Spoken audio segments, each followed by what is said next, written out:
When I found this light bulb jar, I didn't know quite exactly what I wanted it for. I just thought it was kind of funky and cool and would fit my space. Until today, I have decided to turn it into a hanging air plant type terrarium style light up show funkiness.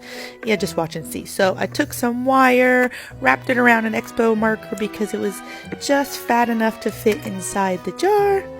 Cut it to length, kind of stretch out the coils a little bit so the plant can fit inside.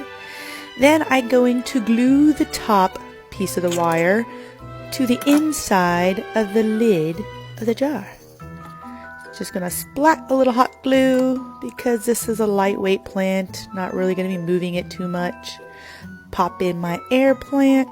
This thing only needs to be watered once a week or misted every other week. Okay, we got her in our coil. Plop her inside the bulb. We're looking good, but we can do better.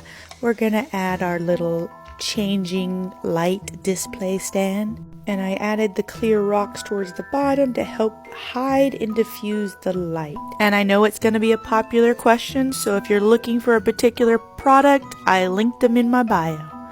Voila!